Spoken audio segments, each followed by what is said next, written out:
Hi all, Leanne here from Healthful Pursuit in my new purple room, and you're watching Healthful Hints, a show about all things nutrition. Today we're talking about transitioning to a fall diet. Seasonal eating allows us to naturally incorporate variety into our diet, while also relying on the foods that Mother Nature has provided us. It ensures that we maintain a cyclical balance throughout the year and prevents us from coming down with the flu or cold. Autumn brings with it a major shift in both energy, climate, and diet. We become focused on building and storing energy for the winter and direct our energy toward work, family, and projects at home. Spiritually, it welcomes a time of personal turning within, a contractive time where we begin to turn inwards just to be within ourselves. It's not until winter that we begin to dig deep and reflect on our year, but more on that in a couple of months. It's a harvest time of nature, and we're provided with loads of nourishing foods. First, remaining fruits and water vegetables are harvested, and then the root vegetables and squashes come in, most of which require heat to prepare. You'll start to see that your body requires more protein, fat, and calories, fewer liquids, and overall warming, oily, and grounding foods. Many of my clients, as well as myself, notice weight gain of 1 to 5 pounds during the fall and winter. This is completely normal while the weather begins to cool and the days shorten. You'll naturally start to lose this weight in the spring when your body starts its natural cleansing cycle. Regular exercise, including stretching, is really important in the fall. It ensures that your lymph continues to move, preventing you from getting flu or colds. I often get asked, when should I make the transition? Should I do it on the first day of fall? My answer is always yes and no. Your body actually knows when the transition is set to occur. For instance, in Calgary, we only started to experience fall-like weather this week. So many of the foods I've been enjoying are heated legumes, whole grains, nuts, seeds, and additional oils. Our bodies have this natural rhythm to them. We just have to be aware of the shift. Some of my favorite fall foods include fruits like pears, persimmons, apples, cranberries, grapes, dates, figs, and blackberries. Beans are great in the fall as well and can be cooked in your crock pot. 1 part bean to 3 parts water, cooked for about 6 hours on low. Some great fall beans include navy, chickpea, lentils, kidney, carob, and peanut. A lot of people think that peanut is a nut when in fact it's a bean. I know, the name is really confusing. Some great fall grains include millet,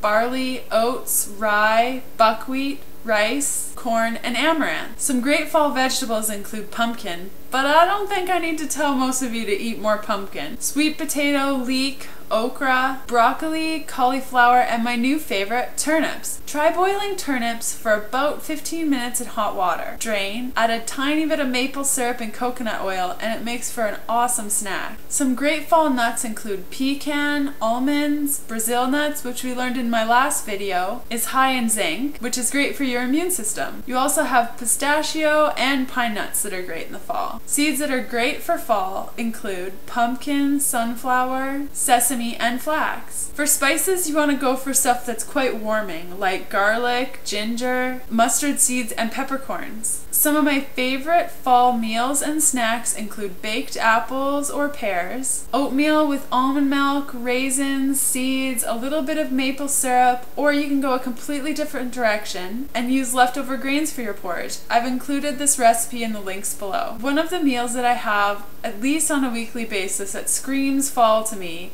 is steamed fish with beet greens, olive oil, and a touch of lemon. You can also try making your own fresh trail mix with blackberries, puffed millet, with pecans and seeds. Going back to the mashed turnips, you can also try mashed cauliflower with a side of baked beans. And lastly, warm cabbage salad. You can pretty much make any type of cabbage salad or coleslaw warm. Just steam the cabbage before you mix it in with the rest of the ingredients. Also, I've included a link below for one of my favorite coleslaw recipes that uses bean mayo instead of high-fat canola-based mayonnaise. And there you have it, some of my favorite fall foods. Do you eat with the seasons? Or do you find yourself gravitating to some of the foods that I listed? Until next time, keep up with the pumpkin and start listening to your body's fall cue. Bye!